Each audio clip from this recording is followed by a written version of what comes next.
বাস্তুর মিডিলে যেন কোনো রকম কোনো ভারী জিনিস না থাকে। তারাপীঠ শ্মশানেও যদি দেখেন না, এরকম অনেক লোক আছে যারা দেখেছে যে হয়তো নিচে আম পড়ছে, গাছে আম নেই। ওর যে ওয়াইফ ছিল সে সুইসাইড করেছিল। কোনো গাড়ি আসছে মানে তার তো লাইট জ্বলছে, সেটা কোথায় যাচ্ছে? পূর্ব দিকে একটা আয়না লাগাবেন, ঠিক তার প্যারালি পশ্চিম দিকে একটা মহালক্ষ্মী ছবি রাখবেন। তো আমার মনে হয় না ফট করে কেউ দাঁড়িয়ে আছে, ঘুরে তাকাই কিছু নেই।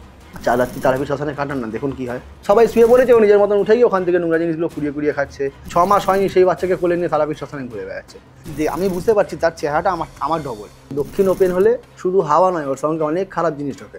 এটা ভারী ভারী লাগছে, লোড বেড়ে গেছে। কালো বিড়ালের ল্যাজটা থেকে উপরের কটা লোম আপনি কেটে নিলেন।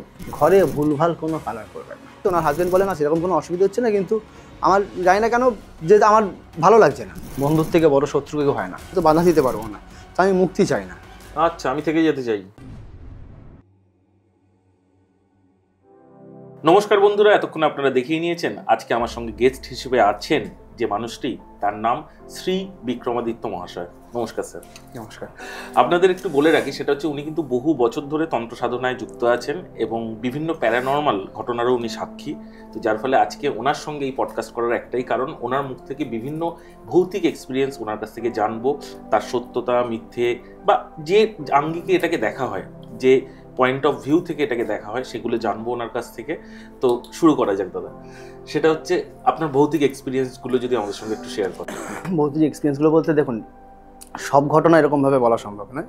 তো একটা ঘটনাই তুলে ধরি। আমার লাস্ট মাসে এই কৌশিকীর ঠিক পরে পরে ঘটনা, মানে ভেরি রিসেন্ট ঘটনা। হ্যাঁ। তো আমি কৌশিকীতে তারাপীঠ থেকে ফেরা হয়, তারপরেই ঘটনাটা ঘটে আর কি। তো আমার ফোন আছে রায়গঞ্জ থেকে, তো ভালো কথা। তো ওনাদেরকে আমি প্রথমে বলি যে আপনারা সেরকম হলে চেম্বারে এসে দেখা করুন বা এখানে এসে কনসাল্ট করে নিন, সেক্ষেত্রে আপনাদের সুবিধা হবে। তো ওনারা প্রথমে বলেন ঠিক আছে আমি বাড়ির লোকের সাথে কথা বলি, কথা বলে নয় জানাবো। এটা কি মানে কোনো ভদ্রলোক না ভদ্র মহিলা? আচ্ছা, ভদ্র। ঠিক আছে, উনি একমাত্র এই বিয়ের ব্যাপার থেকে একটুখানি এগ্রি ছিলেন, বা বলতে পারেন হয়তো বিয়েটা যাতে না হয় সেই চিন্তা ভাবনা করছিলেন। আচ্ছা। তার পিছনে অনেক রিজন রয়েছে। ভদ্রমহিলা, উনি তার হাজব্যান্ডকে নিয়ে, একটা বাচ্চা ছিল, তারা তিনজনে আসেন। আসার পর দেখা হয় আমার চেম্বারে, রবিবার দিনকে যেহেতু চেম্বার দিয়ে উনি চেম্বারে আসেন। আসার পর আমাকে ঘটনাটা পুরোপুরি খুলে বলেন। ঘটনাটা এমন যে ওর বাড়ি থেকে ওর বোনের জন্য একটা ছেলে ঠিক করা হয়। আচ্ছা। তো ওনার কোনো একটা জায়গায় খটকার লাগে, উনি শ্বশুর বাড়ি থেকে বাপের বাড়িতে আসে যে বোনের বিয়ে, চলো ঠিক আছে গিয়ে ঘুরে আসি, গিয়ে ছেলেটাকে তো কমসে কম দেখে আসি কার সাথে বিয়ে হচ্ছে বা কিছু, যেহেতু বোন খাবার প্রিয়। তো এসে উনি যখন দেখে ছেলেটার বিষয় নিয়ে একটু মেয়ের বিয়ে দিচ্ছে বলে কথা, তো একটু জেনে নেওয়া ভালো, খোঁজখবর নেয়। তো খোঁজখবর নেওয়াতে ওনাদের জানা যায় যে ওখানেই জায়গাটার নাম আমার এই মুহূর্তে ঠিক মনে পড়ছে না, ওদের বাড়ি থেকে ঘন্টা দেড়েকের দূরত্বে। তো ছেলেটির একটা আগে বিয়ে হয়েছিল। আচ্ছা। তো সেক্ষেত্রে ও বলে না, যেহেতু ছেলের বিয়ে হয়ে গেছে এর আগে একবার, সেক্ষেত্রে আমি বোনকে এরকমভাবে তুলে দেবো কেন? আমার বোনের মধ্যে তো কোনো খুঁত নেই যে ওর বিয়ে হচ্ছে না বা কিছু, 26-27 বছর বয়স, কেন বিয়ে হবে না? তো সেক্ষেত্রে ওর একটুখানি ব্যাপারটা নিয়ে সমালোচনা করে, হ্যাঁ পিছিয়ে আসে। বাড়ির লোক কোনো মতেই এগোতে চাইছে না, মানে ওর সঙ্গে এগোতে চাইছে না, বলছে না চলো ঠিক আছে বিয়েটা হোক, তাতে অসুবিধে কী আছে, এরকম হতেই পারে। তো ও পুরো খবরটা ভালো করে জানার পরে বুঝতে পারে যে মেয়েটির, মানে ওর যে ওয়াইফ ছিল সে সুইসাইড করেছিল। ওকে। তার পিছনে কারণ খুঁজতে খুঁজতে হয়তো পাড়ায় অনেক সময়, এবারে ব্যাপারটা কি হয়, অনেক সময় পয়সা দিয়েও হয়তো লোক দিয়ে কাজ করানো হয় যে ওনাদের ওখান থেকে খবর এনে দিন। এবারে তারা কতটা সত্যি বলছে, কারা মিথ্যে বলছে, সেটা বোঝা মুশকিল হয়ে দাঁড়ায়। তো ওনারা কী করছেন, নিজে যেহেতু চলে এসছে এখানে, তো নিজে গিয়ে হয়তো ওনার হাজব্যান্ডের সাথে বা কোনো বন্ধু বান্ধবের সাথে গিয়ে আস্তে আস্তে খোঁজ নিচ্ছে।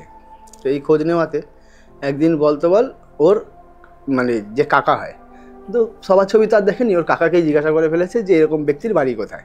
আচ্ছা।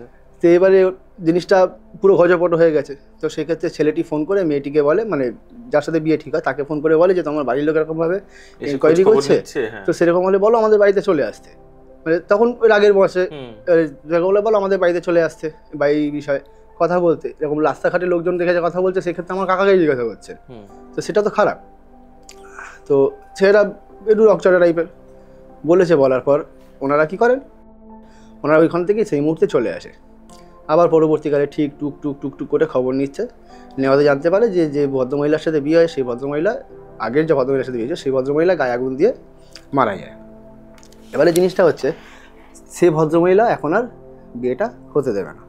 আর এই ভদ্রলোক কী করছে, কোনো তান্ত্রিকের হাত ধরে মেয়েটাকে আর মেয়েটার বাড়ির লোককে বশীকরণ করেছে। যেহেতু ওর বোন এখানে দিদি এখানে থাকতো না, সেই জন্য দিদির ওপর করতে পারেনি।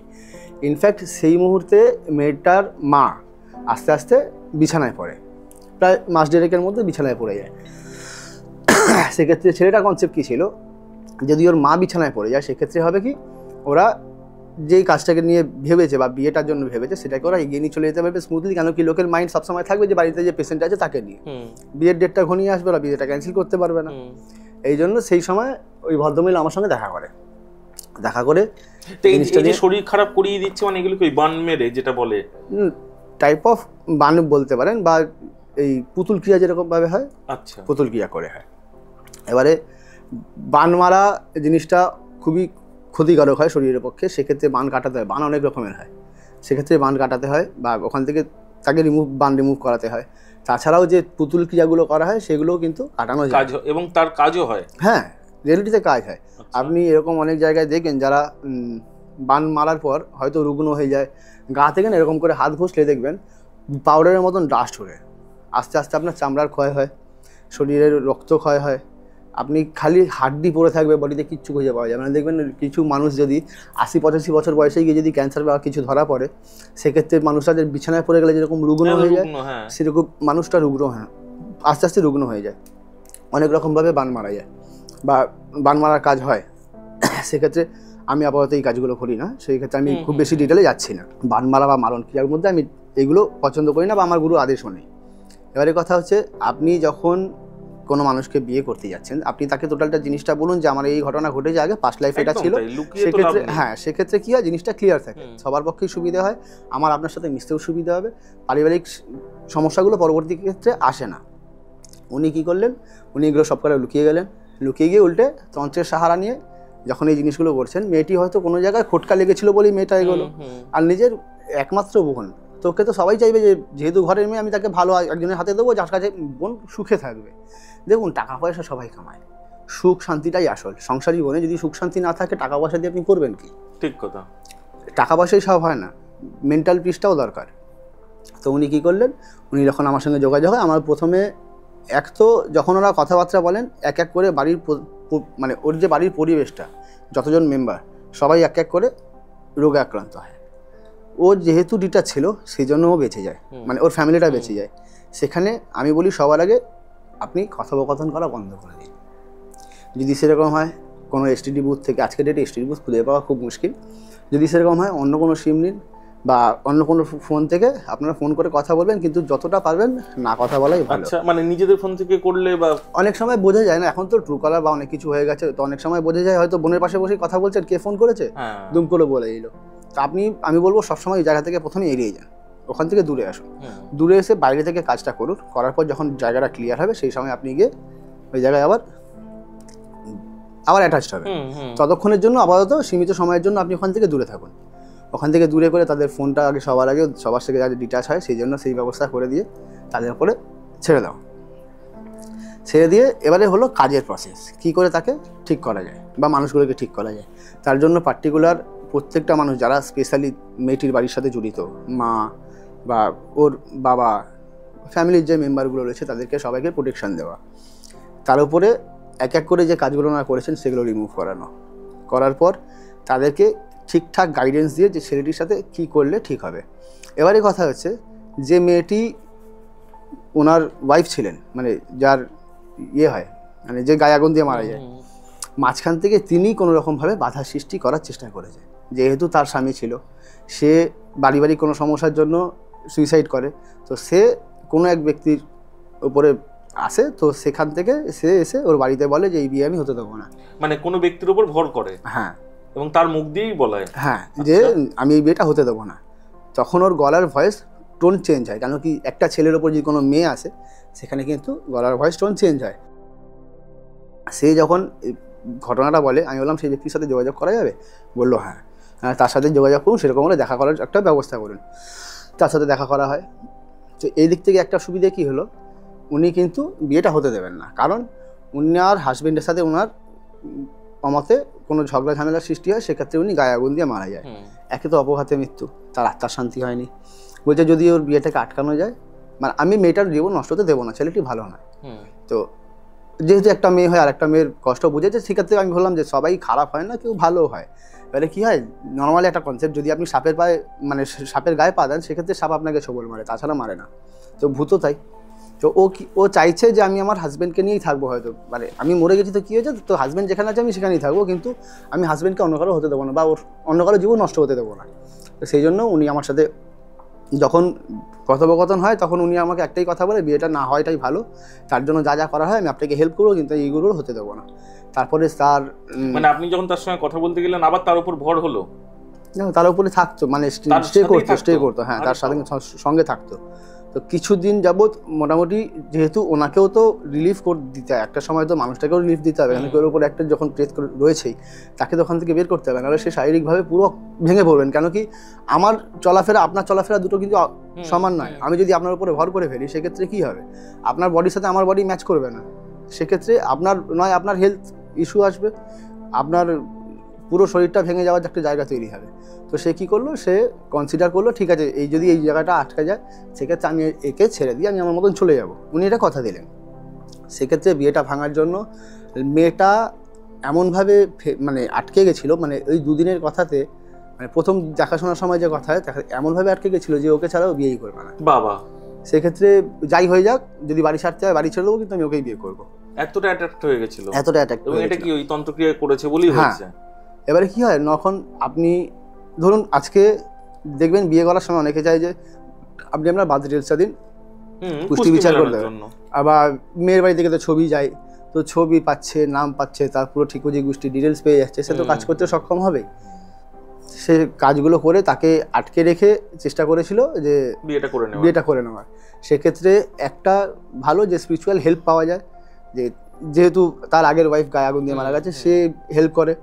আর দ্বিতীয়ত হচ্ছে, এই দিক থেকে ছেলেটা তখন মানে টাকা পয়সা খরচা করেও শেষ পর্যন্ত বিয়েটা করতে পারেনি, কারণ এরকমভাবেই মানে সবাইকে প্রোটেকশন দেওয়া হয়। প্রথমে প্রোটেকশন দেওয়ার পর তাদেরকে এক এক করে ওদের উপরে যে কাজগুলো করা হয়েছে সেগুলো নিবারণ করা হয়। নিবারণ করার পর আস্তে আস্তে ওরা রিয়েলাইজ করে যে না, ছেলেটা ঠিক নয়, তো ছেলেটার সাথে বিয়ে দেওয়া হয়তো সম্ভব হয়ে উঠবে না। রেজিস্ট্রিটা ঠাকুরের আশীর্বাদে রেজিস্ট্রি হয়নি, না হলে জিনিসটা আরও খারাপের দিকে যেত। আর কোনো একটা জায়গায় মনে হয় ওর দিদি ঠিক ছিল, মানে ওর দিদি এই কনফিডেন্সটা ছিল যে হয়তো আমি যেটা করছি সেটা ঠিক, সেই জন্য আজকে জিনিসটাকে ওখান থেকে রিমুভ করা গেছে, নাহলে করা সম্ভব হতো না। পরবর্তীকালে ওই মহিলা সে বলে, দেখুন আমি আপাতত যদি মুক্তি পেয়ে যাই, সেক্ষেত্রে কিন্তু আমি ওর পরবর্তীকালে যদি অন্য কোনো মেয়ের জীবন নষ্ট করতে হয়, সেক্ষেত্রে ও হয়তো বাধা দিতে পারবো না, তো আমি মুক্তি চাই না। আচ্ছা, আমি থেকে যেতে চাই। হ্যাঁ, তো নর্মালি কী হয়, তার যদি সাধ্য শান্তি ঠিকঠাকভাবে করা হয় বা সব কিছুই যদি নিয়মিতভাবে করা হয়, সেক্ষেত্রে কী হয়, ও তো নিজে মুক্তি পেয়ে যাবে। তো ছেলেটি কী করবে, সেই সঙ্গে আবারও হয়তো অন্য কোনো মেয়ের জীবনে, তো সেই জন্য বলে যে আমার মুক্তি চাই না, কিন্তু এ যতদিন রয়েছে ততদিন তো আমার মুক্তির প্রয়োজন নেই। কেন কি, এ যার সাথে যাবে, যার সঙ্গে সংসার করবে, তার সংসারটাই নষ্ট করে দেবে, মানে তার জীবনটাই নষ্ট করে দেবে। তো সেক্ষেত্রে যতটা আমি ওর পাশে থাকতে পারলে বা দেখতে পাবো কমসে কম যে না, ও কারোর জীবন নষ্ট করছে না। বুঝলাম এটা। এবার আমাকে তাহলে একটা জিনিস বলুন, সেটা হচ্ছে এই যে এত যে মার্ডার হয়, তো সেই মার্ডার হওয়া সেই ব্যক্তিগুলো তো এসে তাহলে বলে দিতে পারে কাউকে যে এরকম এই আমাকে মেরেছে? কেন, আপনি ওই বাবা হরভজন সিং এর ঘটনা তো শুনেছেন? কোনটা বলুন আর একবার একটু। পাহাড়ে দেখবেন এখনো যেটাকে আমরা বাবা মন্দির বলে থাকি, সেই ঘটনা তো আছে।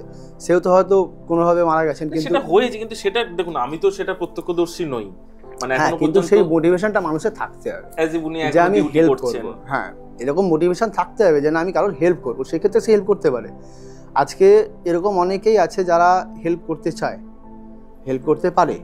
কিছু কিছু মানুষ আছে দেখবেন যারা হেল্প করতে চায় না, কিন্তু তাদেরকে কাজে লাগানো হয়, তাদেরকে বন্দি করা হয়। এবার যদি কোনো একটা স্পিরিচুয়াল জিনিসকে, মানে ধরুন আর কোনো আত্মাকে যদি আমি বন্দি করে দিয়ে আমি তাকে নিজের মতন করে খাটাই, কিভাবে করা যায়? সে মন্ত্রের সাহায্যে, মন্ত্র দ্বারা। আচ্ছা, মানে বন্দি হয়ে সে কোথায় থাকবে? মানে থাকবে, হ্যাঁ সাথে থাকবে বলতে তাকে, হ্যাঁ তাকে যদি আপনি কোনো জায়গায় বন্দি করে রেখে দিতে পারেন, সেক্ষেত্রে কাজ করা সম্ভব হয়। কিন্তু অনেক সময় যদি একটু পান থেকে চুন খসে, সেক্ষেত্রে কিন্তু আপনার উপর রিস্ক আসতে পারে, মানে যে করছে তার উপরে রিস্ক আসতে পারে। আচ্ছা, দেখবেন নর্মালি, মানে কিরকম উদাহরণ দেবো, টিয়া পাখি কিন্তু কারোর হয় না। নর্মালি কী হয়, ঘরে বসে লোকে প্রথম হয়তো ডানা ছেটে খুলে রাখলো, একটা সময় একদিন দেখবেন ওর ডানাটা সম্পূর্ণ খুলবে। আবার আপনি হয়তো কোনো সময় মনে করলেন না, ও তো আমাদের পোষ হয়ে গেছে, ঘরে রয়েছে, ঘরে রয়েছে, ঘুরছে, সবার সাথে খেলছে, কোনো অসুবিধা নেই। কিন্তু একটা সময় আসবে যখন ওর মনে হবে এবার আমার চলে যাওয়া উচিত, ও যদি উড়ে যায় ওখান থেকে আর দ্বিতীয়বার ফিরে আসে না। ব্যাপারটা এরকম। তো ঠিক এইরকমই আপনি যদি কাউকে বন্দি করে রাখেন, আদৌ কিন্তু আমাদের মানে যোগ্যতাটা নেই কাউকে বন্দি করে রাখার মতন। আমি নিজে যখন খোলা পাখির মতন নিজে ঘুরে বেড়াচ্ছি, আমিও বাইরের জগৎ থেকে দেখছি, আমি নিজের মতন করে বাঁচছি, তো তাকেও নিজের মতন করে বাঁচতে দেওয়া উচিত। আজকে যদি তাকে আপনি বন্দি করে দেন, জিনিসটা লাভ কার? আপনি হয়তো কোনো সময়ের জন্য, কিছুক্ষণের জন্য হয়তো তাকে বন্দি করলেন, আপনি কোনো লাভ পাচ্ছেন? লাভ নেই। আপনার যদি মনে হয় যে আপনি রিকোয়েস্ট করবেন তাকে যে আমার হয়ে হয়তো কোনো একটা কাজ যাতে করলে কোনো মানুষের ভালো হবে, সেক্ষেত্রে আপনি কাজে লাগান, সেটা ঠিক আছে। তার সাথে বন্ধুর মতন মিশুন, ঠিক আছে, কিন্তু তাকে বন্দি করে রেখে দেওয়াটা ঠিক নয়। ফাইন, এটা আপনি বললেন, কিন্তু আবার অন্য দিক দিয়ে একটা জিনিস আপনার কাছ থেকে জানতে চাইবো, সেটা হচ্ছে কেউ যদি চায় যে না কারোর কাছে অ্যাট্রাকশন পেতে বা একটু বেশি ফোকাস পেতে, সেই ক্ষেত্রে কি কোনো রিচুয়াল বা কোনো টোটকা আছে? দর্শকদের বলেন। মোহিনী বশীকরণের আমি এরকম ভাবে বলছি না, আপনার সাথে কথা বলি, অসুবিধা নেই, আমার ক্যামেরা এরকম ভাবে আমি অভ্যস্ত না। আচ্ছা বলুন। কথা হচ্ছে তোমার যদি মনে হয় যে তুমি অ্যাট্রাকশন বাড়াবে বা নিজেকে, আমি বলবো সবার আগে কোনো কিছুর দিকে না তাকিয়ে নিজে পয় পরিষ্কার থাকো। আচ্ছা, 1 নম্বর। 2 নম্বর, যদি মনে হয় পয় পরিষ্কার থাকতে হচ্ছে, মানে এই নয় যে কি খাচ্ছি, এই আমাকে মানে আমার বাবা একটা কথা বলতো, লোকে যদি তুমি যদি দেখো যে তুমি কষ্টে আছো, লোকে তার মজা নেবে। তুমি যদি সবসময় ফিটফাট থাকো, বাবু সেজেই থাকো না, কী আছে, ক্ষতি তো কিছু নেই, সেক্ষেত্রে লোকে তোমার উপর হাসবে না। তুমি যখন দেখবে যে হয়তো তুমি খেতে পাচ্ছ না, তুমি কাউকে জানালে, সে কিন্তু তোমাকে না খাইয়ে উল্টে পিছনে গিয়ে 2 বন্ধুর সাথে কথা বলবে, জানিস তো ও খেতে পাচ্ছে না, তার একটা খিল্লি ওড়াবে। এরকম জায়গার দরকার নেই। যদি মনে হয় না আমাকে নিজের ওয়েতে স্ট্রেট থাকতে হবে, তন্ত্র তো অনেক পরে, নিজের মাইন্ডসেট যে আমি ঠিক থাকবো, আমি পরিষ্কার পরিচ্ছন্ন থাকবো, পারফিউম ইউজ করলাম, বা যেখানে যাচ্ছি একটু ভদ্রভাবে হাঁটা, মুখের ভাষা ঠিক করা, এতে কিন্তু অনেক কাজ হয়। আপনি যদি রেগুলার ড্রিঙ্ক করেন আর গালাগালাজ করেন, গালিগালাজ করেন, সেক্ষেত্রে কিন্তু আপনার পতন হয়, সেক্ষেত্রে উন্নতি আসে না। মানে ড্রিঙ্ক এটার জন্য দায়ী বলছেন? হ্যাঁ, তো একটা সময় দেখুন, শুক্রকে মেনটেন করলে, আপনি শুক্রবার দিন মদ খান, শুক্র কী দেয়, লাক্সারি লাইফ দেয়, সেক্ষেত্রে আপনি যতটা সেজে গুজে থাকবেন, যতটা ভালোভাবে থাকবেন, আচার আচরণ ভালো করবেন, সেক্ষেত্রে আপনার বেটার সব দিক থেকে। আজকে যদি আপনি একটা মানুষের সাথে কথা, ধরুন আমার সাথেই কথা বলছেন, আমি যদি 2 গালাগালি দিয়ে কথা বলি, আপনি দ্বিতীয় দিন আমার সাথে কথা বলতে চাইবেন নাকি এড়িয়ে যাবেন? সেক্ষেত্রে একটা মানুষের সঙ্গে আপনার যোগাযোগ কমে গেল।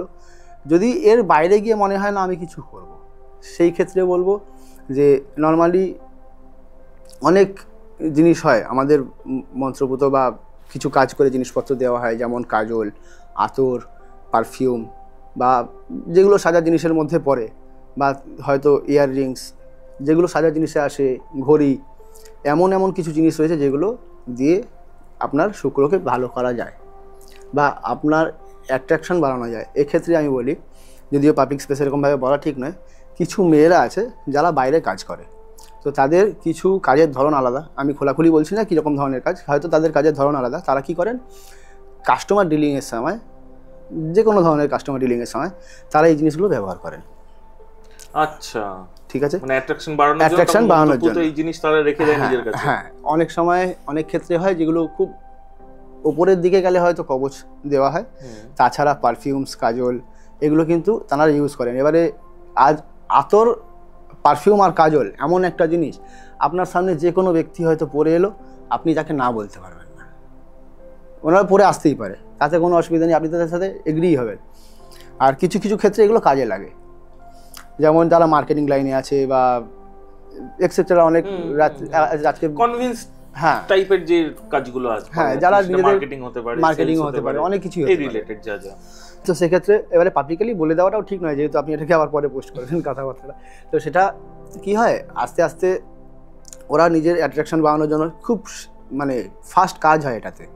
ধরুন আমি যে পারফিউমটা দিয়ে আপনার সাথে বসে কথা বলছি, হয়তো এই কথা বলার মাধ্যমে আমি 2-1টা কথা বললাম, সেক্ষেত্রে আপনি ইমপ্রেসড হয়ে হয়তো আমার উপরে 50,000 টাকা খরচাও করে ফেললেন, সেই জায়গাটা তৈরি হওয়ার মতন একটা সৃষ্টি হয়। তো সেইটাকেই একটা জায়গার মধ্যে নিয়ে আসে। মানে সেই সারাউন্ডিং জায়গাটাকে আপনি যার সাথে রয়েছেন বা আপনার আশেপাশে ধরুন আমরা 3 জন বসে গল্প করছি বা 4 জন বসে গল্প করছি, কিন্তু এই 4 জনের মধ্যে হয়তো আমি সব থেকে গর্জিয়াস একটা জায়গা তৈরি হবে আমার, কেন কি যেহেতু আমি এই জিনিসটা ইউজ করছি আর আমার সঙ্গে যারা আছে তারা ওই জায়গাটাতে মোহিত হয়ে থাকে। এরকম ভাবেও কাজ করা যায়, কিন্তু সেটা তো নিজে বানানো সম্ভব নয়, সেটার জন্য তো আপনার কাছে এসে আপনার কাছ থেকে জিনিস বানিয়ে নিতে হবে। হ্যাঁ, আমাদের কাজের ধরন সেইভাবেই হয় যে যেখানে আমি জিনিসটাকে রেডি করব, রেডি করার পরে তো আপনাকে দেবো, তো সেই ক্ষেত্রে জিনিসটার প্রভাব আপনি এরকম ভাবে পাবেন। আচ্ছা আচ্ছা, এবার আমাকে একটা জিনিস বলুন, সেটা হচ্ছে এর আগে তো একটা ভূতের এক্সপিরিয়েন্স শুনলাম, আপনার নিজের সঙ্গে কোনো এরকম? আমার সঙ্গে ঘটনা বলতে আমার একটা ঘটনা হয়, সেটা হচ্ছে আমি একটু ঘুরতে ভালোবাসি, আমার বছরে একবার পুরী ম্যান্ডেটারি থাকে। আচ্ছা, তো আমি এরকম একবার বাইক নিয়ে পুরী যাই। পুরী যাওয়ার মধ্যে যেহেতু আমার রাত্রিরে জাগা অভ্যেস আছে, যেহেতু কাজ করার অভ্যেস, দিনের বেলা তো খুব একটা অসুবিধা হয় না, তো আমি রাত্রেবেলা এখান থেকে 9টা নাগাদ বেরোই। বেরিয়ে সোজা মানে আমাদের আগে হয়তো একটা একাই যাচ্ছেন? হ্যাঁ, আমি একাই টু হুইলারে বেরিয়ে গেছেন? হ্যাঁ। আচ্ছা, মানে আমার মাথায় ভূত চাপলে আমি কোনো দিকে শুনি না ভাই, আমি নিজের মতন বেরিয়ে যাই। নিজেকেও কোনো সময় টাইম দিতে হয়, এত লোকের এত কাজ থাকে তার মধ্যে, মানে কোনো সময় মনে হয় যে মাথা ফেটে যাচ্ছে আর থাকা যাচ্ছে না, তো সেই সময় মনে হয় যে কোথাও ঘুরে আসি। তো কি মনে হলো, যাই জগন্নাথের দর্শন করে আসি। রাত্রেবেলা 9টার সময় বাইক নিয়ে বেরোই। বেরোনোর পর আমি প্রায় সেই দিনকে রাত্রেবেলা কোনো প্রবলেম হয়নি, আমার সঙ্গে কোনো প্রবলেম হয়নি। তো আমি যাওয়ার সময় ঠিক ডেবরা টোলটা পার করার পর, মানে যখন আমি খড়গপুর পার করে ডেবরা টোল পার করে যাচ্ছি, একটা দেখবেন লম্বা রাস্তা, ঢালাই রাস্তা না, একটু জঙ্গল মতন পড়ে। তো ঠিক আছে, আমার তো কোনো অসুবিধা নেই, আমি তো নিজের মতন বেরোচ্ছি। তো একটা দূর থেকে দেখি একটা রিফ্লেক্টর ঝকঝক করছে, কি মনে হলো কোনো বাইক যাচ্ছে। আমি বললাম চলো ঠিক আছে, এতক্ষণ পর ফাঁকা রাস্তা, অনেক প্রায় 2টো বাজতে যায়। তো এবার আমি কাউকে দেখতে পেয়েছি যে আমি যার সঙ্গে একটা কোনো ব্যাকলাইটটা নয়, রিফ্লেক্টর যেগুলো হয় না, দেখবেন এই ওপর থেকে রিফ্লেক্টর যেরকম পুলিশ পরে থাকে, এরকম রিফ্লেক্টর ঝকঝক করছে। তো সেক্ষেত্রে আমি ওনার সাথে মানে আমি হয়তো চলো কাউকে তো দেখতে পেয়েছি, এবারে হয়তো কোনো একজন পাবো যে 8-10 কিলোমিটার যাবে কমসে কম পাশাপাশি। পুরো রাস্তা তো ফাঁকা ধুধু করছে, রাত্রেবেলা, নভেম্বর মাস, এমনি ঠান্ডা পড়েই গেছে, তার মধ্যে ফগ। চলো ঠিক আছে, কাউকে তো পেয়েছি। তার পাশে যখন যাই দেখি আমাদের এদিক থেকে সেও পুরীই যাচ্ছে, তার একটা গ্রুপের সঙ্গে যাচ্ছে। ভালো কথা, মানে তাদের আরো অনেকজন বাইক আছে, 13 জনের গ্রুপ। ও সবার পিছনে পড়ে গেছে। মহিলা ও চালাচ্ছিলেন, তার পিছনে তার হাজবেন্ড ছিলেন। 40-45 স্পিড। আমি নর্মালি আমার হাইওয়েতে চললে মোটামুটি 80-70-80 মেনটেন করে, তা আমিও চেষ্টা করি সবসময় 80 মেনটেন করে চালানোর, কেন কি না হলে অন্য গাড়ি হয়তো ডিস্টার্বেন্স হবে, বা আমি খুব বেশি স্লো করলে তারা তো ডিস্টার্বেন্স হবে, তো আমারও প্রবলেম হতে পারে। তো আমি তাকে জিজ্ঞাসা করি নর্মালি কোনো অসুবিধা হচ্ছে? ওনার হাজবেন্ড বলে না সেরকম কোনো অসুবিধা হচ্ছে না, কিন্তু আমার জানি না কেন যে আমার ভালো লাগছে না, মানে যেতে যেতেই কথা হচ্ছে। হ্যাঁ, রানিং এ মানে কোনো প্রবলেম হচ্ছে, কোনো ইস্যু হয়েছে, 40-এ গাড়ি চালিয়ে এই হাইওয়ের উপরে কে চালায়? তো ওনারা বললেন না আমার হয়তো দেখতে অসুবিধা হচ্ছে বা এনিথিং, কোনো একটা অসুবিধা হচ্ছে, আমি বেরোতে পারছি না। জানলাম ঠিক আছে, আমি নয় পিছন দিক থেকে সাপোর্ট দিচ্ছি, আপনি চলুন। বলে 50-55 আমি বলে প্রায় 18-20 কিলোমিটার পরে গিয়ে ওদের ওই গ্রুপটা খেতে দাঁড়িয়েছিল। তো সেখানে গিয়ে দেখা হলো, সবার সাথে কথা হওয়ার পরে ওনারা একসাথে হলেন। আমি তারপরে ওখান থেকে চাটা খেয়ে আবার বেরিয়ে গেলাম। আমি যেহেতু নাইটে রাইড করি, আমি খাওয়া দাওয়া খুব বেশি পছন্দ করি না, আমার হুচুকের বসে। তো ভালো কথা, আমি ওখান থেকে সোজা চলে গেলাম পুরীতে গিয়ে ওদের সাথে, যেহেতু সবার সাথে কথা হয়েছিল, আমার নাম্বার নিয়েছিল, তো সেক্ষেত্রে আমার সাথে কথা হয় তখন ওরা যখন ভুবনেশ্বর পার করে বাঁদিকে ঢুকছে, মানে পুরীর দিকে ঢুকছে, তখন আমি অলরেডি পুরীর মন্দির দর্শন করে বেরিয়ে এসেছি। আচ্ছা, আমার খালি গিয়ে ব্যাগটা রেখে চেঞ্জ করা, ফ্রেশ হওয়া, মন্দিরে গিয়ে দর্শন করা। আমি পুরীতে পুজো দিই না, কেন কি পুরীতে পুজো দিলে মন্দিরের বাইরে এসে পুজো দিতে হয়, সেটাতে আমি সক্ষম নই। আমার যদি মনে হয় আমি সামনে দাঁড়িয়ে দর্শন করব, আমার যেটা প্রার্থনা আমি প্রার্থনা করলাম, ওখান থেকে বেরিয়ে আমার যদি মনে হলো না আমি জব করবো, তো জব করলাম, করে বেরিয়ে চলে এলাম। এসে যখন আমার সাথে কথা হয় তখন ওরা ভুবনেশ্বর পার করছে, আমি ওখান থেকে বেরিয়ে চাটা খেয়ে দিয়ে আবার ওখান থেকে বেরোলাম। বেরিয়ে সোজা ভুবনেশ্বর যখন আমি ঢুকছি তখন ওরা পুরী ঢোকে। ভালো কথা, এবারে আমার ফেরার পালা। তখন প্রায় 2-2:30 নাইট স্টে করলেন না সেদিন? আমি তো রাত্রেবেলায় বেরিয়েছি 9টার সময়। আচ্ছা, মানে পরে রাত্রি 9টায় বেরিয়েছি, সকালবেলা আমি সকালবেলা ঢুকেছি, ঢুকে ওখানে ফ্রেশ হয়ে চান টান করে ড্রেস চেঞ্জ করে দর্শন করেছি, ঘুরে এসে আবার চেঞ্জ করে বাড়ির দিকে ফিরবো। সেটাই বুঝি, মানে তারপরে থাকলেন না তো এতটা জার্নি? আমি 24 ঘন্টা রিটার্ন করেও গেছি সেই দিন, মানে 24 ঘন্টার মধ্যেই রিটার্ন করেছি। যেদিন বেরোনো পরের দিন রাত্রের মধ্যে ঢোকা, 9টা-9টার মধ্যে ঢুকে গেছি, মানে 24 ঘন্টাতেই রিটার্ন করা। তো আমি ভালো কথা, তার পিছনে ঘটনা আছে, মানে মাঝ রাস্তায় যে আমি আরও 2 ঘন্টা বেশি টাইম লাগবে সেটা কেন দিইনি তার বলছি। তা আমি ঠিক ওই ফেরার সময় আমি প্রায় 4-5 বার দাঁড়াই, চা খাই, করতে করতে বিকেল হয়ে যায় যখন, তখন আমি জলেশ্বর পার করলাম, আমি খড়গপুরের দিকে আসছি। আসার সময় ওই ঠিক ডেবরা ঢোকার আগে, যেমন ডেবরা ঢোকার পরে যে ওদের বাইকটা স্লো ছিল, ঠিক ডেবরা ঢোকার আগে আমার সাথে একটা ইনসিডেন্ট ঘটে। কীরকম দেখবেন, রাস্তার দুদিকে রাস্তা আর মাঝখানটা একটু ওভাল। আমি কি করি, আমি তো একদিক থেকে আসছি নর্মালি, আমার ডান দিকে যেহেতু ওই রাস্তার ইয়েটা পড়ছে, ডিভাইডারটা, হ্যাঁ, তো আমার মনে হয় না ফট করে কেউ দাঁড়িয়ে আছে, ঘুরে তাকাই কিছু নেই। সেকেন্ড টাইম সেম মনে হয়, ঘুরে তাকাই কিছু নেই। থার্ড টাইমও দেখি, আবার সেই ঘুরে তাকাই, কিছু দেখতে পাচ্ছি না। আমি কি মনে হলো, ঘুরে তাকানোর থেকে আবার লুকিং গ্লাসে দেখে নিই। এই লুকিং গ্লাসে দেখছি পুরোটা ব্লাইন্ড, পুরো ব্ল্যাক। ব্ল্যাক তো হওয়ার কথা নয়, কোনো গাড়ি আসছে মানে তার তো লাইট জ্বলছে, সেটা কোথায় যাচ্ছে। বাদিকের লুকিং গ্লাসও দেখি সেম জিনিস। তো নর্মালি না, আমার গাড়ির স্পিডটা তখন দেখি ওই 50-এর অ্যাভারেজে চলে এসেছে। আমি থ্রটেল ফুল ধরে আছি, গাড়ি অ্যাভারেজ এরকম হচ্ছে কেন? তো গাড়ির স্পিড বাড়ার কথা, কিসে প্রবলেম হচ্ছে, ভাবলাম দাঁড়াই। তারপরে আমার মনে হলো না কোনো একটা ক্ষেত্রে যে আমার তো গাড়িতে আর কিছু নেই, নর্মালি পিঠের একটা ব্যাগ, গাড়িটা ভারী ভারী লাগছে, লোড বেড়ে গেছে। এবারে এক তো আমার এনফিল্ড ছিল, তার একটা ওয়েট আছে, কিন্তু গাড়ি চললে তো সেটা হালকাই হয়, সেটা তো ভারী হয় না। তো পিছনে কেউ বসে আছে, এবারে বলে মনে হলো, আমি যখন রিয়েলাইজ করছি সত্যি পিছনে কেউ বসে আছে, ততক্ষণে অলরেডি আমি বুঝতে পারছি তার চেহারাটা আমার ডবল। তাহলে কী হয়েছে, আমি তো লুকিং গ্লাসটাকে এমনভাবে সেট করা হয় যে আপনার বাইসেপের মানে হাতের পাশ থেকে লুকিং গ্লাসের ফোকাসটা পড়ে। তো আমার যখন তার মানে আমার থেকে ডবল যাচ্ছে চেহারা হবে, তো ওখানে গার্ড হচ্ছে, আমি দেখতে পাচ্ছি করতে, বুঝতে পারছি না। আমি ওকে পরিষ্কার, আমি যখন রিয়েলাইজ করে ফেললাম যে আমার গাড়িতে কেউ বসে আছে, আমি যখন বুঝে গেছি যে আমার গাড়িতে কেউ বসে আছে, আমি ওকে একটাই কথা বললাম, দেখ তোর গাড়িতে বসেছিস, তাতে আমি কোনো কিছু বলিনি। আমার গাড়িতে বসে সামনের ব্রেক মানে হাতের ব্রেক, পায়ের ব্রেক, একটা ব্রেকেও যদি পা গেছে বা তুই ব্রেক নিয়ে কিছু করেছিস, তাহলে আমার থেকে খারাপ কেউ হবে না। ওই একটাই কথা, তো যখন সময় হবে তুই নিজের মতন এসেছিস, নিজে চুপচাপ নেমে চলে যাবি। ঠিক তাই, প্রায় 18-20 কিলোমিটার যাওয়ার পর বাদিকে মাঠের ধার থেকে একটা বাইক উঠে আসে। সেও ওই প্ল্যাটিনা টাইপের কিছু একটা বাইক হবে, সন্ধ্যেবেলা অতটা পরিষ্কার দেখা যায়নি। উঠে আসার পর প্রায় 5-7 মিনিট বাইকটা আবার প্যারালালি যায়, তারপরে গিয়ে অটোমেটিক গাড়িটা হালকা হয়। আমি ওইখান থেকে বেরিয়ে সোজা ডেবরা টোলে এসে দাঁড়াই, সিগারেট খাই, খেয়ে দিয়ে মানে যদিও খেতাম না সেক্ষেত্রে মনে হলো না এবার একটু খাই। খাওয়ার পর দেখলাম সেই জিনিসটা আমার সাথে আর কোনো প্রবলেম হয়নি। আমি ওখান থেকে বেরিয়ে ওখান থেকে যে স্টার্ট দিয়েছি একদম সোজা কোলাঘাট, তেল ভরেছি, বাড়ি ঢুকে গেছি। এইবারে ঘটনা হচ্ছে তার ঠিক 3-4 দিন পরে যখন ওই গ্রুপটা ফেরে তারা আমাকে ফোন করে, মানে আমি তো আমার সাথে যখন ফিরতে আমাকে ফোন করে দাদা পৌঁছে গেছেন কিনা, আমি তাদেরকে সেরকম কিছু বলিনি।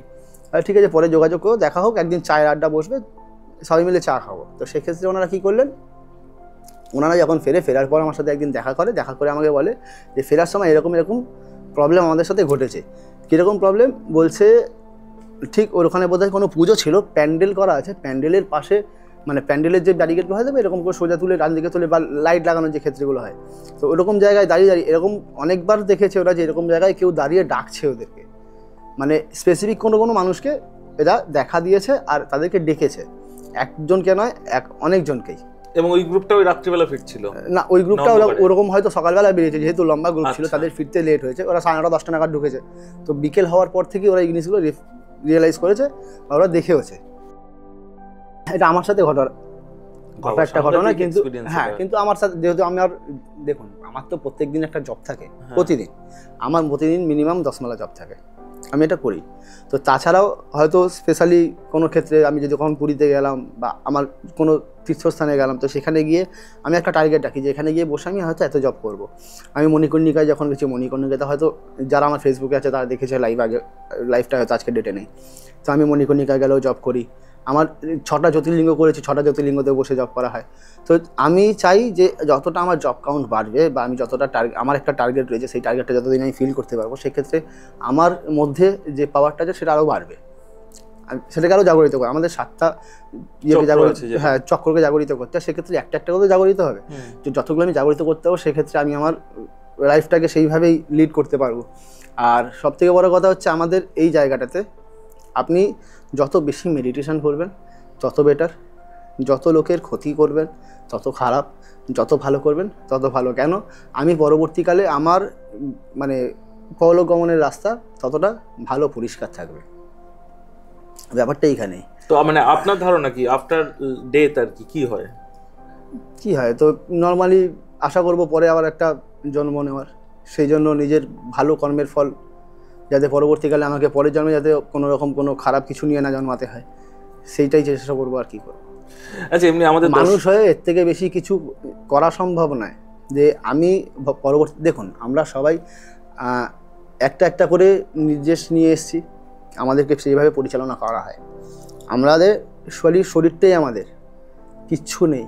আজকে শরীরটাকে আপনি যখন মানুষ মরে যায় সে খালি দেহটাকে ত্যাগ করে যায়, কথায় বলেন মানুষ দেহ ত্যাগ করেছে, দেহ ত্যাগ করার পরে সে কিন্তু আরেকটা দেহতে গিয়ে সেখানে আলাদা নতুন করে জন্মগ্রহণ করে, বা সেখান থেকে তো আরেকটা লাইফ স্টার্ট হয়। মানে অনেক সময় হয় না, দেখবেন যে আমি কোনো রকম কোনো ডেস্টিনেশনে যাচ্ছি, মানে আপনি কোথাও যাচ্ছেন, অনেক ক্ষেত্রে হয় যে আপনাকে হয়তো, আমি ধরলাম ব্যাঙ্গালোর যাচ্ছেন, সেক্ষেত্রে আপনাকে হয়তো দিল্লি ভায়া হয়ে যেতে পারে, ডাইরেক্টও যেতে হতে পারে।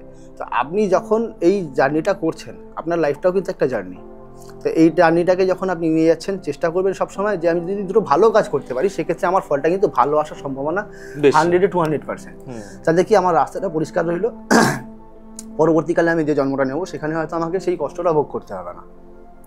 সুখ দুঃখ নিয়ে মানুষ বাঁচে। তন্ত্র আপনার যদি মনে হয় যে আমি ভালো কাজে লাগাবো, আপনি ভালো কাজে লাগাতে পারেন। আপনার যদি মনে হয় আমি খারাপ কাজে লাগাবো, সেটাকেও আপনি লাগাতে পারেন। খারাপ কাজ আমি করি না, কারণ মারণ বা বান মেরে দেওয়া, উচ্চারণ করে দেওয়া, এইগুলো আমি করি না, পরিষ্কার কথা। যদি মনে হয় না ভালো কিছু করতে হবে, আপনার লাইফে কোনো সমস্যা আছে, সেখান থেকে আপনি বেরোতে চাইছেন, যেরকম ওই ঘটনাটা এসেছিল যে দিদি বুঝতে পেরেছিল যে না একটা ঘটনা ওদের মধ্যে একটা কিছু রয়েছে যেখান থেকে ওকে এরকমভাবে বিয়ে করা হচ্ছে, তো সেই জন্য আমি বলবো যদি আপনার মনে হয় যে আপনার বেটারমেন্ট কিছু দরকার, আপনার বেটার লাইফ দরকার, আপনি ভালো লাইফস্টাইল চাইছেন, সেক্ষেত্রে যদি আপনার কর্মক্ষেত্রকে ঠিক করতে হয় সেক্ষেত্রে হেল্প করব। আপনার যদি মনে হয় না আপনার বাড়িতে হয়তো কেউ অন্য একজনের সাথে অ্যাফেয়ারে জড়িয়ে আছে, এই টপিকগুলোর উপরে কিছু আমাদের টোটকাও বলুন না, মানে কেউ যদি একটু পজিটিভ থাকতে চায়, ভালো থাকতে চায়, উন্নতির দিকে এগিয়ে যেতে চায়।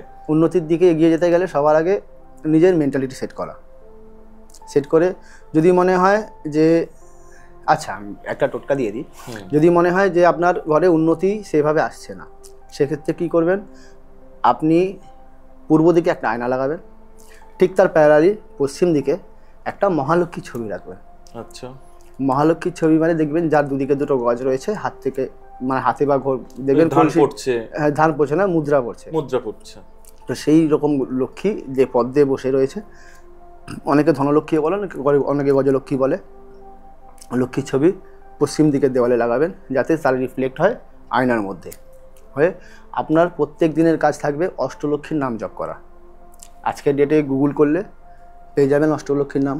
অষ্টলক্ষ্মীর নাম বসে জপ করুন প্রত্যেক দিন, মিনিমাম 45 দিন করতেই হয়, সেক্ষেত্রে আয় উন্নতির জায়গা বাড়ে। যদি বলেন ব্যবসার ক্ষেত্রে, আমি বলবো যেটা আমি আগেও বলেছি এর আগে, যে কালো বিড়ালের ল্যাজ, হয়তো ল্যাজটা থেকে ওপরের কটা লোম আপনি কেটে নিলেন, দীপাবলির দিন করলে খুব ভালো হয়, তাতে রেজাল্ট খুব ভালো পাওয়া যায়। দীপাবলির যে রাত্রিটা থাকে, তা না হলে অন্য অমাবস্যার দিন, নাকি অন্য অমাবস্যা না হলে তিথি, যদি সেরকম মনে হয় যে আপনি যদি পান আপাতত বিড়াল, কেন কি কালো বিড়াল খুঁজে পাওয়াটাও মুশকিল, আমাকে নর্মালি নক করবেন, আমি আপনাকে জানিয়ে দেবো যে কী করে কী করতে হবে, প্রসেসটা আমি জানিয়ে দেবো। একটু বলুন না প্রসেসটা। ওই তো কালো বিড়ালের ল্যাজ নিয়ে আসবেন, ল্যাজ নিয়ে এসে একটা লাল শালু, হ্যাঁ একটা লাল শালু কাপড় নেবেন, তার মধ্যে রেখে সেটাকে ঠিকঠাকভাবে ভাঁজ করে আপনি নিয়ে গিয়ে আপনার লকারে রেখে দিন, সেক্ষেত্রে আপনার আয় উন্নতি বাড়ে। তার মধ্যে যদি এই গোমতী 3টে গোমতী চক্র আর 3টে করি আর ওইটা একসাথে যদি রেখে দেন, সেক্ষেত্রে আয় উন্নতি বাড়ার জায়গা তৈরি হয়। আর সবার আগে দেখতে হবে যে এইগুলো করার আগে নিজের কর্মক্ষেত্র, আপনি কীভাবে ইনকাম করছেন, আপনি কাজের প্রতি কতটা এফর্ট দিচ্ছেন। আপনি যদি ঠিকঠাক কাজ না করেন, সেক্ষেত্রে ইনকাম কিন্তু আপনাকে ভগবান এসে দিয়ে যাবে না। আপনাকে কর্মক্ষেত্রটাকেও ঠিক রাখতে হবে, মানুষের সাথে ব্যবহার করা, বা আপনি যে লাইনে রয়েছেন যেভাবে কাজ করছেন, তো সেইগুলোকে ঠিকঠাক রেখেই সব কিছু নিয়ে এগোনো। রেজাল্ট হয়তো কম, কোনো সময় হয়তো কম আসছে, কোনো সময় বেশি আসছে। যখন কম আসছে তখন আপনি ভাবছেন এই জিনিসটা যদি কন্টিনিউ করতে পারেন, আপনি অষ্টলক্ষ্মীর নাম জপ করা এগুলো যদি করতে পারেন, সেক্ষেত্রে কিন্তু অনেক উন্নতি হয় জীবনে। এই অষ্টলক্ষ্মীর নাম কতবার জপ করতে হয়? 108 বার নাকি? 108 বার করলে খুব ভালো, সেক্ষেত্রে না হলে 54 বার। আচ্ছা, 54 বার করে করলে হয়তো দুদিনে গিয়ে সেই ফলটা পাবেন। যারা পারছে না তারা 11 বার করুক। ওকে, এবার কি একটা সময় করতে করতে মুখস্থ হয়ে যায়। দেখবেন মা যেরকম ঘরে লক্ষ্মীর পাঁচালী পড়া বা হনুমান চালিশা পড়া, এগুলো কি যতক্ষণ না আপনি ওর মধ্যে মানে আসছেন, আপনি যতক্ষণ না পড়ছেন ততক্ষণ অবধি আপনার মনে আসবে না জিনিসটা। তো সেক্ষেত্রে আস্তে আস্তে মানুষ অভ্যস্ত হয়, আস্তে আস্তে রেজাল্ট পায়। আজকে কাজ করলাম কালকে রেজাল্ট চাই, সেই জিনিসটা কিন্তু সম্ভব হয়ে ওঠে না, একটু সময় তাকে দিতে হয়। ফাইন। আচ্ছা দাদা, এবার আমাকে একটা জিনিস বলো, সেটা হচ্ছে এই যে মানুষের গ্রোথ বা মানুষের ইনকাম বাড়া বা ব্যবসার ক্ষেত্রে সুফল, এটার সঙ্গে কি বাস্তু কোথাও রিলেটেড? মানে অবশ্যই ব্যবসার জায়গাটা ঠিকঠাক। দেখো তোমাকে নর্মালি একটা কথা বলি, ধরুন এটা বাস্তু, আমি ধরলাম এইটুকুনি জায়গা, হ্যাঁ আঙুলটাকে বাদিয়ে দিলাম, এটা বাস্তু ইস্ট ওয়েস্ট নর্থ সাউথ, ঠিক আছে? তো আপনাকে কী করতে হবে, ইস্ট আর নর্থটা এই দুটো জায়গা ক্লিয়ার রাখতে হয়। নর্থ ইস্ট আমরা জানি মানে উত্তর পূর্ব কোণ যেটা, সেটা হচ্ছে ঠাকুরের স্থান। আর একটা জিনিস খুব ভালোভাবে মাথায় রাখবে, বাস্তুর মিডিলে যেন কোনো রকম কোনো ভারী জিনিস না থাকে। আচ্ছা, আমি ধরলাম এদিকে একটা ঘর রেখেছেন, এদিকে একটা ঘর রেখেছেন, বাস্তুর এই জায়গাটা মিডিলটাকে ফাঁকা রাখবেন, ওটা হলো ব্রহ্মস্থান। মানে ড্রয়িং রুম করা যেতে পারে, ড্রয়িং রুম করা যেতে গেলে, কিন্তু যেন দেখবেন যাতে ওর উপরে যেন ভারী কিছু না থাকে। আচ্ছা, ঠিক আছে? নর্থ ইস্টের যে ঘরটা সেটা যেন ঠাকুর ঘরই হয়, সেখানে বাথরুম বা অন্য কিছু না আসে, বাথরুম বা রান্নাঘর না আসে। বাথরুমে আসলে কিন্তু বাড়িতে ক্যান্সার অনিবার্য। ঠিক আছে? আপনি আপনার ঘরের আমি ধরলাম নর্মাল একটা ঘর, এটা একটা ঘর, ঘরের মধ্যে আপনি ইস্ট ওয়েস্ট নর্থ সাউথের মধ্যে আপনি নর্থ আর ইস্ট যত হালকা রাখতে পারবেন তত ভালো। আপনার ওয়ার্ড্রপ করতে হবে, খাট রাখতে হবে, যত ভারী জিনিস আলমারি রাখতে হবে, যা রাখতে হবে আপনি দক্ষিণ দিকে বা পশ্চিম দিকে রাখবেন, উত্তর দিকে আর পূর্ব দিকে রাখবেন না। সেক্ষেত্রে কী হয়, এই দুটো দিককে ভারী রাখা ঠিক নয়। উত্তর দিক থেকে আমাদের অনেক ফল প্রাপ্তির জায়গা। কেউ আমাদের যেমন জব করলেও উত্তরমুখে জব করা বা পূর্বমুখে জব করা ভালো। আচ্ছা, এরকম বাস্তুর উত্তর দিকটা আর পূর্ব দিকটা কোনোদিন ড্যামেজ করতে নেই। উত্তর পূর্ব কোণ হচ্ছে বাস্তুদেবের মাথা, আর নর্মালি ব্রহ্মস্থান হচ্ছে বাস্তুদেবের নাভি। এবারে যদি আপনার বাস্তুর এন্ট্রি জিজ্ঞাসা করেন কোন দিকে এন্ট্রি বেটার, আমি বলবো পূর্ব দিকের বা উত্তর দিকের সব থেকে বেস্ট। দক্ষিণ দিকে এন্ট্রি না রাখাই ভালো। ঠিক আছে? তাই দক্ষিণ দিকে আমি বলবো কোনো জানলা না হলেও খুব ভালো হয়। আচ্ছা, মানে কিছু এনার্জি যাতে না ঢোকে। হ্যাঁ, এটা হলো মেন মোদ্দা কথা। আর সাউথ ওয়েস্টের এন্ট্রিতেই কিন্তু খারাপ জিনিসগুলো ঢোকে।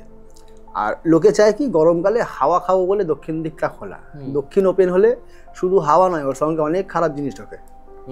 সেটাকে আপনার নেওয়ার ক্ষমতা কতটা সেটা হচ্ছে কথা। কেন কি একজন যদি ভুলবশত ঢোকে, সেক্ষেত্রে আড্ডা কিন্তু ওই জায়গায় বন্ধ বাড়িতে যদি কোনো হয় না, আপনি থাকুন না থাকুন সেটা কোনো ফ্যাক্টর না ওদের কাছে। ওদের তো নিজেদের বাসস্থান খোঁজা নিয়ে কথা। কোনোদিন যদি একটা ছেলে গিয়ে একটা বদ্ধ বাড়িতে আড্ডা দেওয়া শুরু করে, দুদিন পর সেখানে আর একটা ছেলে আসবে, তারপরে আরো নেগেটিভ এনার্জির প্রকোপটা বাড়তে থাকে।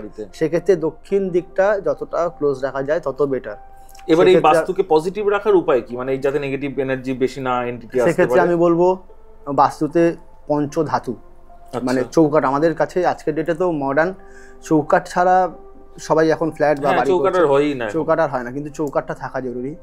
পঞ্চধাতু দিতে হয়। সেক্ষেত্রে বাস্তু নিবারণের জন্য অনেক পদ্ধতি আছে, যেগুলো এরকমভাবে বললে হয়তো মানুষ বুঝতেও পারবে না বা সমাধানও করতে পারবে না। আমি বলবো পঞ্চধাতু যাতে চৌকাঠের মধ্যে দেওয়া হয়, সেক্ষেত্রে বাড়ির অনেকটা পজিটিভ থিকনেস বাড়ে। মিডিলটা ফাঁকা রাখবেন, বাড়ির উত্তর পূর্ব দিকটা হালকা রাখবেন। বাড়ির ঢাল যদি পূর্ব দিকে হয় সেক্ষেত্রে খুব ভালো হয়, তাতে আপনার পরবর্তীকালের উন্নতির জায়গা বাড়ে। কিন্তু আমি আবার এর আগে শুনেছি যে পূর্ব দিকটা নাকি বাড়ির উঁচু হওয়া উচিত। পূর্ব দিকটা যেহেতু উন্নতির দিক। হ্যাঁ, তো পূর্ব দিকটা উন্নতির দিক সেটা ঠিকই, কিন্তু আপনার যদি ঢাল পূর্ব দিকের কর্নারের দিকে রেখে দেন বা রান্নাঘরের দিকে, মানে ফ্লোরের ঢালটা পূর্ব দিকে, হ্যাঁ পূর্ব দিকে হলে সেক্ষেত্রে ভালো হয়। আপনার বাড়ি উঁচু করুন না, তাতে কোনো অসুবিধা নেই। কিন্তু কোনো কোনো ক্ষেত্রে দেখবেন এক একজন এক এক রকমভাবে কাজ করা অভ্যস্ত। যারা যেরকমভাবে নিজের বাস্তুটাকে বন্ধন করে রাখে বা রেডি করে রাখে, এক একজনের প্রসেস এক এক রকম হয়। আপনি অগ্নিকোণে আগুনই থাক। আর সবথেকে বড় কথা, ঘরে ভুলভাল কোনো কালার করবেন না। কালারটা খুব ইম্পর্টেন্ট। কালারটা খুব ইম্পর্টেন্ট। জায়গা অনুযায়ী কালার করা। আপনার যদি মনে হয় যে কালারে খুব মিসম্যাচ হচ্ছে, আমি বলবো বাটার কালার বা লাইট ধরনের কালার, মানে সাদা কালার, ক্রিম কালার, এগুলো করে রাখলে কি হয়, তাতে কোনো সাইড এফেক্টটা আসার সম্ভাবনা থাকে না। সেখানে আপনি লাল নীল হলুদ সবুজ করে চারদিকে ডিজাইন করে দিয়ে আজকে জিনিসটা যেটা ঘেঁটে ফেলছে, জটিলতা বেড়ে যাচ্ছে। আপনার হয়তো দেখতে ভালো লাগছে কিন্তু জিনিসটা ঠিক জায়গায় পৌঁছাচ্ছে না। ঠিক রাখার জন্য আমি বলবো যে কোনো লাইট কালার করে ছেড়ে দিন, সেক্ষেত্রে আপনার বাস্তুর জন্য ভালো, আপনার জন্যও ভালো। আর যেহেতু সাদা বা লাইট কালার শুক্রের দিকে যায়, তো শুক্রের লাক্সারির জায়গাটা নিয়ে আসে, সেই জন্য ওই দিকটাও খুব ভালো হয়। এবারে যদি হয় যে এরকম অনেক ক্ষেত্রে দেখা যায় যে বাস্তুর জন্য ভৌতিক ঘটনা, বাস্তুর জন্য আপনার পতন হয়, মানে হয়তো ইনকাম সোর্স অফ ইনকাম ভেঙে যায়, এরকম বাস্তুর ওপরে ঘটনা আমার আর একটা ছিল, যেটা আমি এখন আর বলছি না, থাক, বলুন না, ছোট বড় অসুবিধা নেই। তো এরকম মালদার একটা কেস হয়েছিল আমার সাথে, যেটাতে বাস্তুতে না ওই ওরা ওপেন স্লাইডার দিয়ে দিয়েছিল দক্ষিণ দিকটা, মানে দক্ষিণ দিকটা স্লাইডিং, পুরো দক্ষিণ দিকের যে ওয়ালটা ছিল পুরোটাকে ওনারা স্লাইডিং করে দিয়েছিল, মানে পুরোটাই দেখতে গেলে খোলা, বাইরে গ্রিল দিয়ে পুরো সকালবেলা হতো পুরো খুলে যেত, ঘরে ইলেকট্রিসিটি সকালবেলা খুব দরকারই হতো না, যেহেতু নর্মালি গরমকালে তো ওদিক থেকে হাওয়া আসে, আর শীতকালে হাওয়াটা তো যেহেতু উত্তর দিক থেকে আসে ওদিকে হাওয়াটা থাকে না, সেই জন্য পুরো ওপেন ছিল। তাদের বাড়িতেও এরকম ভৌতিক জিনিস, বাড়িতে উপদ্রব। আর যেহেতু স্লাইডার করেছিল, স্লাইডার করলে কি হবে দেখবেন মোটামুটি একটা করে ব্লক, আপনার যে ধরুন 3টে করে স্লাইডার হতো, একটা ব্লক কিন্তু বন্ধ থাকে, বাকি দুটো পুরো খোলা। হ্যাঁ, তো ওরকম একটা জায়গায় না ওরা একটা বড় ডাস্টবিন রেখে দিয়েছিল, যেখানে ঘরের সব নোংরা আবর্জনা, চুল টুল যা যা হতো ঘরে সব, মাংস নিয়ে আসতো, মাংসর যেগুলো বেরোতো সেগুলো ফেলতো, নেড়ে তো বেশি নিয়ে ফেললে জাম হয়ে যায়, তো সেক্ষেত্রে ওরা ওর মধ্যে ফেলতো, ওখান থেকে বাইরে ফেলতো। সেখান থেকে রাত্রেবেলা ভদ্রমহিলা উঠে ওখান থেকে খাবার, মানে ওই যেগুলো ওয়েস্টেজ খাবার ফেলতো সেখান থেকে ভদ্রমহিলা খাবার খেত। এই রে, মানে বাড়ির ওই বউটি রাত্রিবেলা ঘুম থেকে উঠে ওগুলো খাচ্ছে? হ্যাঁ, নর্মালি খেয়ে দিয়ে হয়তো শুয়ে পড়লো, রাত্রেবেলা 1:30-2টো নাগাদ সবাই যখন শুয়ে পড়ছে ভদ্রমহিলা উঠে এসে খাবারগুলো খেতে ওখান থেকে। এরকম একটা ঘটনা ঘটেছিল, মানে ওর ওপরে পুরো ওকে ধরেই নিয়েছিল, আমাদের চুল খুলে রাখা অবস্থায় ভদ্রমহিলা স্ট্রেটনিং করে, মানে খুব মানে হাস্যকর ব্যাপারটা। তো ভদ্রমহিলা স্ট্রেটিং করেছিল বলে উনি মাথায় ক্লাচার লাগাবেন না, রাত্রেবেলা এরকম খোলা চুলেই, ওর ব্যালকনিও খোলা আছে, অসুবিধা নেই, ওপেন ব্যালকনি বলা যায়। নিজের বাড়ির মধ্যে আছে, এত ভয় কিসের? রাত্রেবেলা উনি বিন্দাস, আর আজকাল মডার্ন যুগ, সে রাত্রেবেলা সবাই ঘুমিয়ে পড়েছে, বারান্দায় বেরিয়ে স্মোক করছে, আর ছেড়ে দেমা খেতে বাঁচি আর হয়, সে তো ধরেছে, এবারে নাও সামলাও।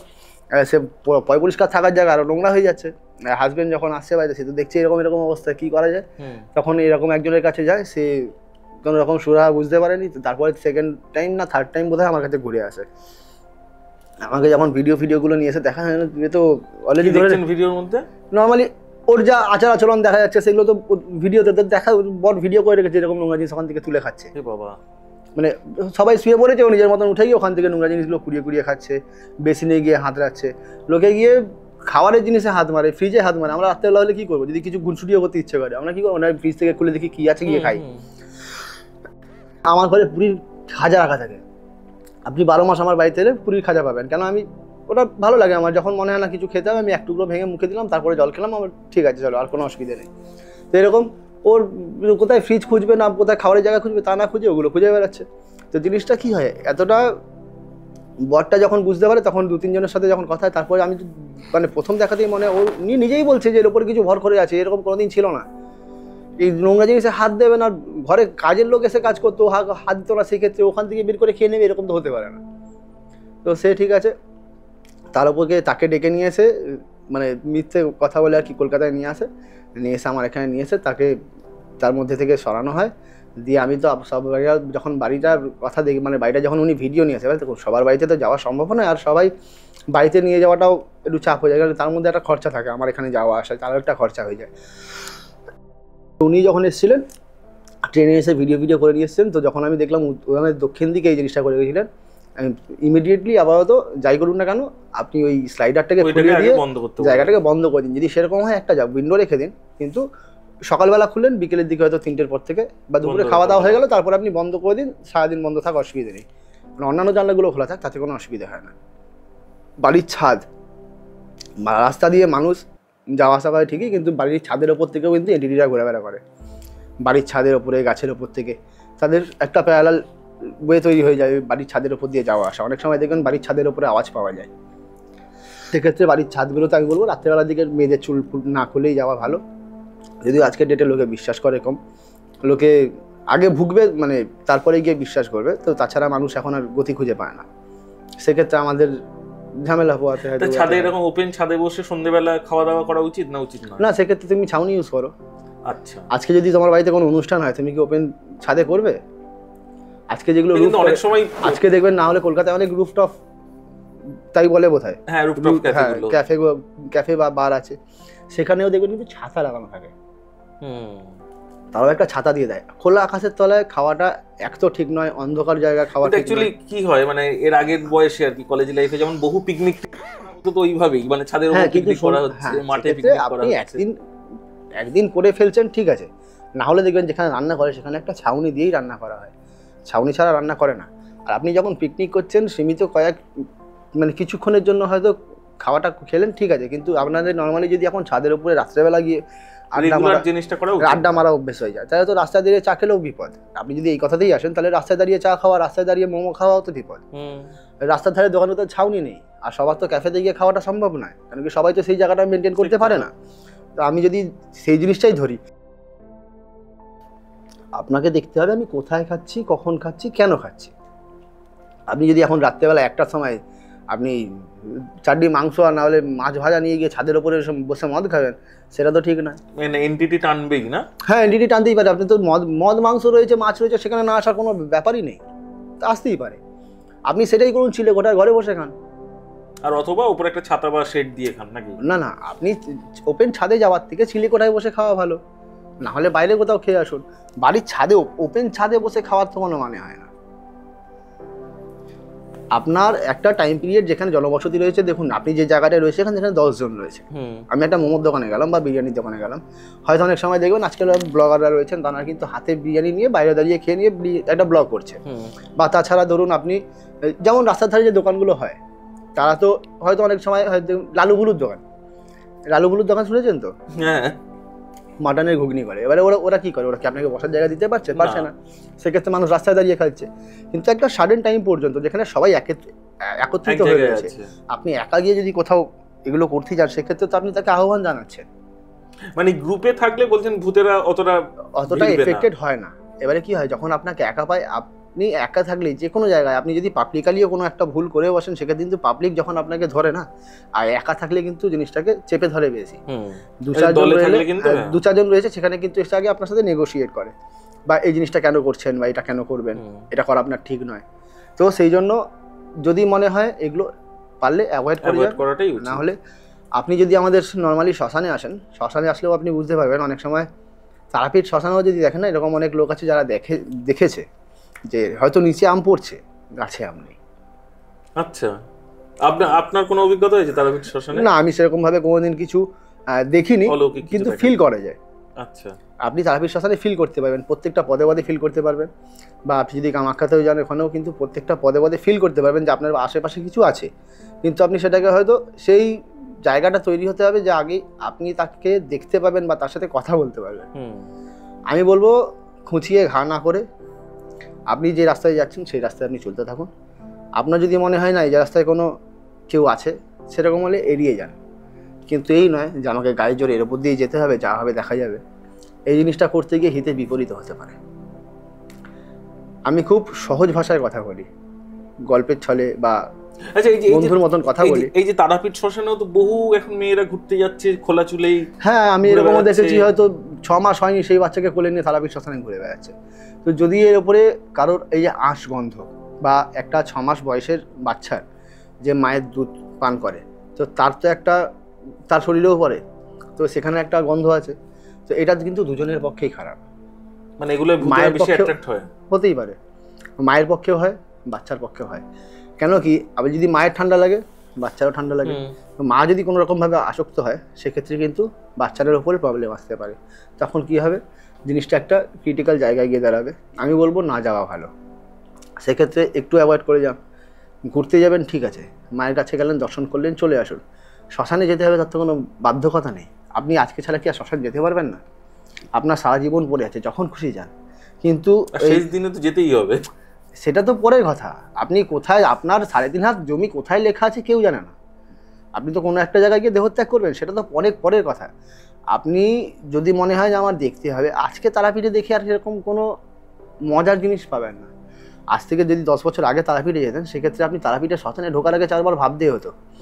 এখন লোকে জুতো পরে ঢুকে যাচ্ছে তারাপীঠ শ্মশানে। আগে যদি জুতোটা পায়ে থাকা মানে না, ততক্ষণে ভয় হতো কোথায় জুতো রাখবো, তারপরে যাবো। আমি খালি পায়ে ঢুকবো, জুতো পরে ঢুকবো না, তাতে আমার পাপ তো আছেই, তাতে কি হিতে বিপরীত হবে কেউ জানে না। আজকে দ্বারকার ধারে মানুষ ঘুরতে চলে যাচ্ছে, শ্মশানে গিয়ে ঘুরতে চলে যাচ্ছে, চিতার সামনে দাঁড়িয়ে দেখছে কিভাবে পোড়ানো হচ্ছে। তো আদৌ আপনার ওখান থেকে ফেরার পর সেই নেওয়ার ক্যাপাসিটিটা আছে তো, যেখান থেকে আমি ফিরে আসছি, আসার পর যে আমার সঙ্গে যেগুলো ঘটতে চলেছে সেগুলো নেওয়ার আপনার মধ্যে সেই পাওয়ারটা আছে কি, যে আপনি ওখানে গিয়ে এই জিনিসগুলো করছেন? অনেকে হয়তো গায়ের জোরে চলে যায়, অনেকে হয়তো আমাকে পরবর্তীকালে বলবে যে তার বিশ্বাসে গেলে এমন কি হয়।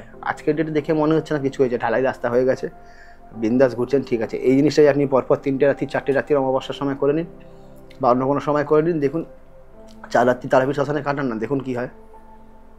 অতটা সোজা নয়।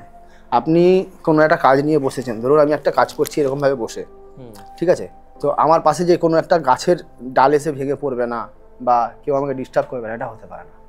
ডিস্টারবেন্স থাকেই না, হবেই না হলে কেউ রিস্ক তো আছে এই কাজে। আপনি যখন তন্ত্রের মধ্যে রয়েছেন, তন্ত্রের যখন কাজ করা হয় সেখানে সেই জায়গাটা বন্ধন করা হয়। যখন আমার তন্ত্রে যদি এখানে হোম হচ্ছে, আমার এই 4-5টাকে আগে বন্ধন করতে হয়, যে মানুষগুলো ওর মধ্যে রয়েছে। উইদাউট পারমিশন এখান থেকে বেরোনো ঠিক নয়। আমি সবাইকে বলি যখন কাজ হবে তুমি আগে থেকে ঘর থেকে ফ্রেশ হয়ে এসো, যাতে এখানে আসার পরে বাথরুম না যেতে হয়। কারণ শ্মশানে কোনো বাথরুম নেই, তারাপীঠ শ্মশানে কোনো লাইট নেই, আপনাকে ওই ছোটো লাইট জ্বেলে কাজ করতে হয়, বা হোমের আলো বা ওই মোমবাতির যতটুকু আলো আছে, না হলে হ্যাজার্ড আসে, ওই ভাড়ায় নিয়ে আসতে হয় হ্যাজার্ড জ্বেলে কাজ করতে হয়। তারাপীঠ শ্মশানে এখনো পর্যন্ত ইলেকট্রিসিটি ঢোকেনি, খালি চুল্লি ছাড়া। তারাপীঠ শ্মশানে এটা কিন্তু মানে ভগবানের লীলা হয়তো, যে তারাপীঠ শ্মশানে এখনো অবধি ইলেকট্রিক ঢুকতে দেয়নি। যতবার লাইন নিয়ে আসার চেষ্টা হয়েছে ততবারই কিন্তু লাইন কোনো রকমভাবে ছুটে পড়ে গেছে। আচ্ছা, তো এগুলো এক একটা ঘটনা, অনেকে মনে করেন হয়তো ছেলে খেলা, অনেকে মনে করেন না সত্যি কিছু আছে।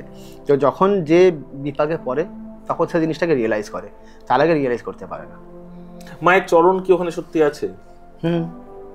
আচ্ছা, আমরা দেখুন একটা জিনিস বলি, আপনি আপাতত চোখের সামনে যেটাকে দেখতে পাচ্ছি সেটাকে বিশ্বাস করছি, মানে আমি বিশ্বাস করছি করে তার চরণে হাত দিয়ে আমি আমার মনস্কামনা জানাচ্ছি, প্রণাম করছি, আসছি, তাতে আমার ফল হচ্ছে। আজকে মা আছে যেখানে, মাকে দর্শন করছি, আপনি মাকে দেখতে পাচ্ছেন, মায়ের পাশে ডাকিনী যোগিনীকে কি দেখতে পাচ্ছেন? আপনার সেই ক্ষমতা নেই দেখার মতন, বা সেই দৃষ্টিভঙ্গি আপনার নেই দেখার মতন। কিন্তু দ্বার রক্ষক থেকে শুরু করে ডাকিনী যোগিনী সবাই আছে, শ্মশানের একটা দ্বার রক্ষক থাকে, হ্যাঁ। তো সেইগুলো কিন্তু আমরা দেখতে পাই না। আমরা কি করি, আমরা নিজেদের মতন নিজেদের ইচ্ছেতে নিজের আনন্দের জন্য নিজেদের মধ্যে গল্প করতে করতে ঘুরে বেড়াচ্ছি। কিন্তু ওখানে যে জিনিসগুলো আছে বা যারা রয়েছে তাদেরকে ডিস্টার্বেন্স করার মধ্যে কি আমাদের খুব আনন্দিত হচ্ছি আমরা, মানে সেই মুহূর্তে হয়তো আনন্দিত হয়ে যাই, তারপরে তার রিয়াকশানটা তো আমরা নিতে পারি না। সেটাই হলো কথা, যে খুঁচিয়ে ঘা করা এই জিনিসটা কোনো রকমভাবেই ঠিক নয়। ধরুন কেউ কাজ করছে, ধরুন আমরা তারাপীঠ শ্মশানে কাজ করছি, যদি মানে কোনো অমাবস্যা হলো সেক্ষেত্রে ভিড় একটা হয়, লোকজন কম, সবাই তো মোবাইল নিয়ে এসে ভিডিও করছে। বাই চান্স এরকম অনেক ক্ষেত্রে হয় যে আপনি হয়তো এখানে দাঁড়িয়ে ভিডিও করছেন কাজের আশপাশটাতে, মানে হয় না যে এখানে একজন দাঁড়িয়ে ভিডিও করছে, ও কিন্তু হয়তো ক্যামেরার মধ্যে অনেক ক্ষেত্রে দেখাও যায় যে এইখান থেকে হয়তো কেউ মনে হলো পাস করলো, কিন্তু আপনি পরিষ্কার দেখতে পেলেন না। আপনি তো সেই দেখার চোখটাই আপনার নেই। আর তার মধ্যে ধরুন ওর রাস্তার মাঝখানে যদি কেউ আসে, সেখানে সে তো আহত হয়, মানে তার উপরে একটা আঘাত আসে। তো এই জন্য বলি যে যতটা হয় নিজেকে শুদ্ধ রাখবেন। তারাপীঠ শ্মশানে মাছ মাংস খেয়েও যাওয়া যায়, তাতে কোনো অসুবিধা হয় না, কিন্তু নিজের সেফটি ফার্স্ট। আমি বলবো যাদের, আর একটা কথা দিয়ে দিই, একটা অমৃত ফল বলে একটা ফল হয়, যদি সেই ফলের চূর্ণ পাওয়া যায়, সেই চূর্ণ কর্পূর আর লবঙ্গ, এই না হলে লবঙ্গর প্রয়োজন নেই, যদি মনে হয় হিং পাওয়া যায়, একটা ছোটো কাবিজে ভরে যদি হাতে ধারণ করেন, সেক্ষেত্রে কিন্তু ভৌতিক উপদ্রব থেকে একটু হলেও রিলিফ পাওয়া যায়। বাহ, এটা তো একটা ভালো টোটকা বললেন। হ্যাঁ, মানে ধরুন আপনার শ্মশানে যেতেই হবে এরকম একটা ব্যাপার, কিন্তু মনে ভয় আছে, যদি অমৃত ফল না পান সেক্ষেত্রে খালি কর্পূর আর হিং এই দুটো জিনিসকে একটা কবজের তাবিজের মধ্যে ভরে আপনি হাতে ধারণ করে নিন, হাতে ধারণ করে আপনি শ্মশানে যান, সেক্ষেত্রে আপনার উপরে হয়তো খুব একটা এফেক্ট আসবে না। ওকে, ঠিক আছে, মানে ঝট করে যদি কারো রাশি হালকা হয় সেক্ষেত্রে তাদের ধরে নেওয়ার একটা ব্যাপার থাকে, সেটা কিন্তু না হওয়ার প্রোটেকশনের একটা ব্যাপার থাকে। আপনার যদি মনে হয় যে বাস্তুতে যদি করতে পারেন সারা জীবন করুন, তাতে সেটা হচ্ছে যে 3টে করে ভীমসেনী কর্পূর আর তার মধ্যে 3টে করে লবঙ্গ দিয়ে নিত্যভাবে প্রত্যেক দিন জ্বালান। আচ্ছা, তাতে ঘরের ভীমসেন কর্পূর তো আপনার মানে গুঁড়ো গুঁড়ো থাকে, ওটা তো ট্যাবলেট নয়। হ্যাঁ, ট্যাবলেট টাইপেরও পাওয়া যায়, না হলে আপনি যদি পারেন কর্পূর আর নর্মালি কর্পূরের সাথে 3টে করে ফুলযুক্ত লবঙ্গ ঘরে জ্বালান, তাতে আপনার ঘরের পজিটিভ ভাইবস বেটার বাড়বে। তাতে আপনার কি হবে, মাইন্ড ফ্রেশ থাকবে, কাজ করতে ভালো সক্ষম হবেন।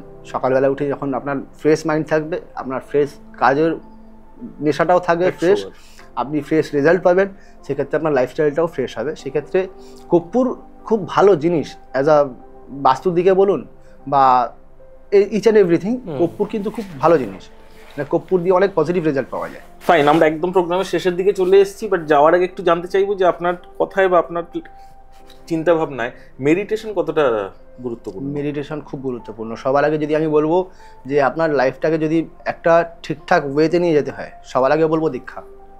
আচ্ছা, একটা গুরু প্রয়োজন।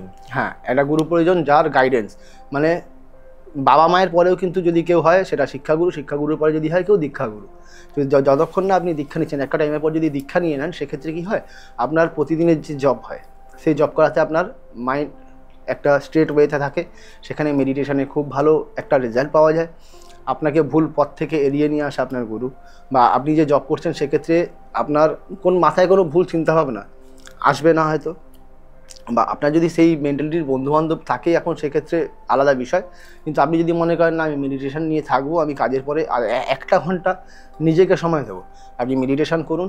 বা যদি মনে হয় না আমি গুরু মন্ত্র জপ করবো, গুরু মন্ত্র জপ করুন, সেক্ষেত্রে আপনার জীবনে অনেক ফলদায়ক একটা জায়গা আসবে। ধরে নিলাম যে এখনো দীক্ষা নেয়নি, তো সে কি মেডিটেশন কি করবে, মানে কোন মন্ত্র চ্যান্ট করতে পারে? আপাতত যদি সে মনে হয় যে নিজের মায়ের নাম জপ করবে, শুধু মা বলে ডাকুক, তাকে 108 বার মা বলে জপ করুক, তাতেও হয়। জপ করার জন্য যে এই নয় যে আমাকে রুদ্রাক্ষের মালাই ব্যবহার করতে হবে।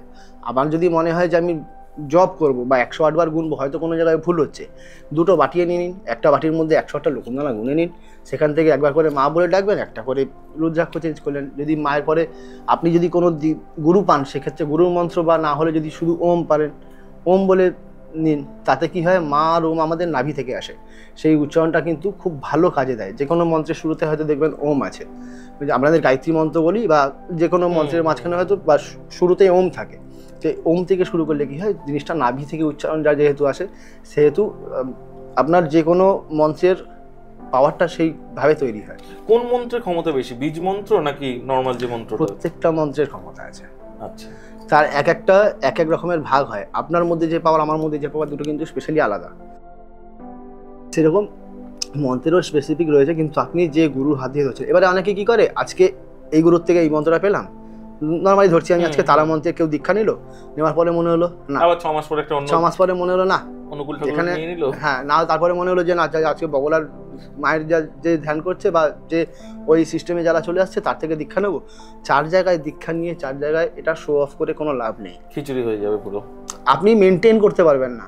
আপনাকে যদি একটা মন্ত্রে 10 মালা জপ করতে হয়, আমি ধরলাম 1 মালা জপ করতে হচ্ছে, আপনি 5টা মন্ত্রে 5 মালা জপ করতে হবে, সেখানে আপনার টার্গেট কি কখনো ফিল হবে? যে টার্গেটটা 1 বছরে ফিল হওয়ার কথা, সেই টার্গেটটা 6 বছর লাগবে ফিল হতে, 8 বছর লাগবে ফিল হতে। নিজেকে ভটকে কোনো লাভ নেই। একটা রাস্তায় থাকুন, ওই রাস্তাটা দেখবেন, সেই রাস্তাটাতে আপনাকে একরকমভাবে ঠিক গড়িয়ে নিয়ে চলে যাবে। আপনি যখন জিনিসটাকে 4 দিকে ছড়িয়ে দেবেন, সেই জিনিসটা কিন্তু ওই 4 দিকে ছড়ানোর মতো 4টে রাস্তা, আপনি নিজেও কুলকিনারা খুঁজে পাবেন না যে আমি কোনটাতে হাঁটবো। যে কোনো টার্গেট একটা, যদি মনে হয় আমি বেলুড় মঠে গিয়ে দীক্ষা নিয়ে নিচ্ছি, বেলুড় মঠে যান, ওরা আপনাকে রিচুয়ালস হিসেবে একটা বই দেবে, সেটা পড়বেন, পড়ার পরে মনে হবে যে ওনারা কাছে যাবেন, ওনারা দেখে বলবেন না ঠিক আছে এবার আপনি দীক্ষা নিতে পারেন, আপনি দীক্ষা নেওয়ার যোগ্য, আপনার মধ্যে সেই ক্যাপাবিলিটিটা এসছে, বা আপনি সেই মেডিটেশনের জায়গাটা রপ্ত করতে পারবেন। তো সেই জন্য ওনারা আগে দেখেন, দেখার পরেই দীক্ষা দেওয়া হয়। আমাদের ক্ষেত্রেও তাই হয়। আমি যখন আমার গুরু থেকে দীক্ষা নিই, সে আমাকে একদিন নয় দীর্ঘদিন, আজকে এটা কর, কালকে ওটা কর, পরশু ওটা কর, আমার ধৈর্যের পরীক্ষা, আমার শরীরের ক্ষমতার পরীক্ষা, সব কিছু নেওয়ার পরেই আমি দীক্ষা পেয়েছি। তারপরে গিয়ে আমি একে একে কাজ শিখেছি। আমি অনেকে হয় যে বই পড়ে কাজ শিখে, আমরা প্র্যাকটিক্যাল কাজ শিখেছি। আমি আজকে লোকে মানে আদিবাসী তন্ত্র নিয়ে এত কথা বলে, নর্মালি আদিবাসী তন্ত্রের কিছু হয় যেগুলো কি বলবো, মানে কিছু এমন মন্ত্র আছে যেগুলোকে সাবর মন্ত্র বলা হয়। তো সেখানে কিছু গালাগালি দিয়ে ছড়া হয়, মানে সাবর মন্ত্র অ্যাকচুয়ালি শুনলে মনে হবে ছড়া, হাসি পাবে। তো সেক্ষেত্রে মন্ত্র, হ্যাঁ মন্ত্র, কি কারো কোনো ক্ষেত্রে কারো দোহাই দেওয়া হয়, কারোর আজ্ঞা দেওয়া হয়। তো কী হয়, সেখানে আমি হয়তো মন্ত্রটা বলছি না, তো সেক্ষেত্রে কী হয়, আপনার শুনলে মনে হবে যে জিনিসটা খিল্লির মতন, কিন্তু ওখানে গালাগালিও দেওয়া হয় কোনো ক্ষেত্রে, তাতে কাজ হয়। আমার কথা হচ্ছে, আমি লোকে আমার কাছে আসছে কেন, এক তো রেজাল্টের জন্য, ফলটাই দেওয়া আমার হচ্ছে মেন মোটিভ। আমি যদি ঠিক রাস্তায় থাকি, আমার ফল 100% আসবেই, এটা আমি মানি। আমি যদি এখান থেকে ভটকাই, আমার ফলও কিন্তু সরে যাবে, হ্যাঁ, আমার ফল দেওয়ার ক্যাপাবিলিটি কমে যাবে। তো আমি যদি আমার রাস্তায় ঠিক থাকি, আমাকে এমন কেউ নেই যে আমাকে ওখান থেকে সরিয়ে দেবে। আমার এটাকেই বলে মেডিটেশন।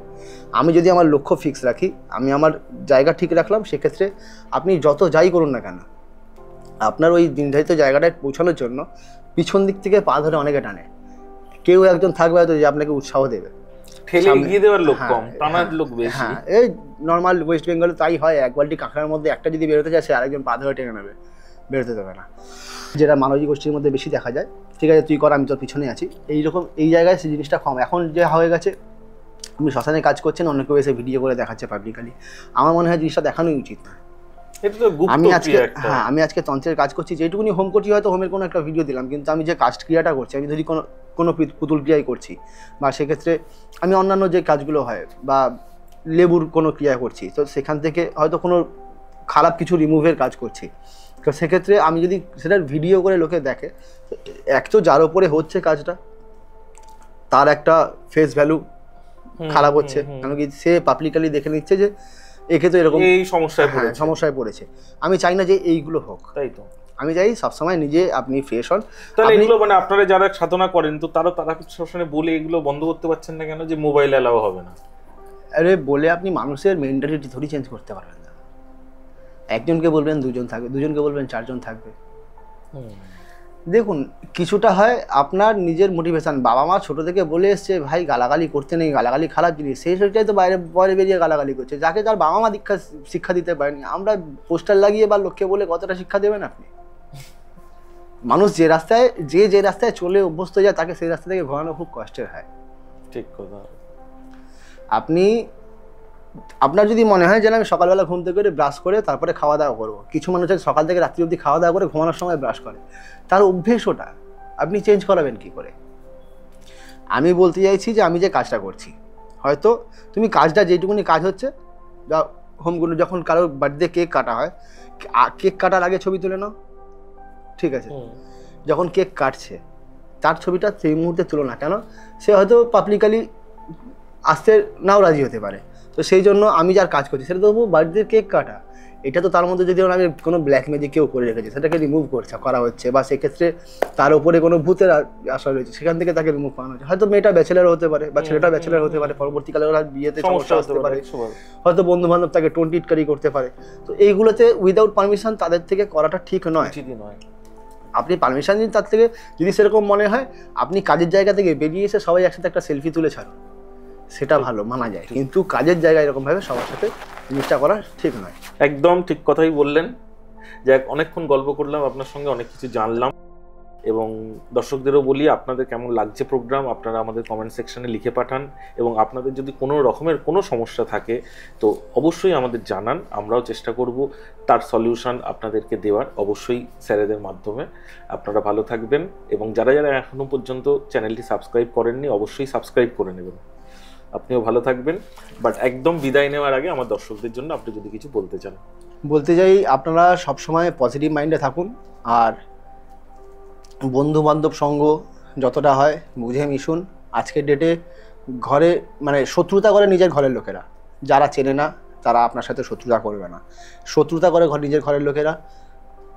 বন্ধু কখন শত্রু হয়ে দাঁড়ায় সেটাও বোঝা মুশকিল হয়ে যায়। তো বন্ধুত্ব করবেন যখন একটু বুঝে বন্ধুত্ব করবেন, হয়তো দেখবেন খুব ভালো বন্ধু, সেও হয়তো খুব ভালো শত্রুই হচ্ছে। বন্ধুর থেকে বড় শত্রু কেউ হয় না। বাহ, অসাধারণ বীজ মন্ত্র দিয়ে দিলেন আপনি। না, সতর্ক থাকতে কোনো বাধা নেই।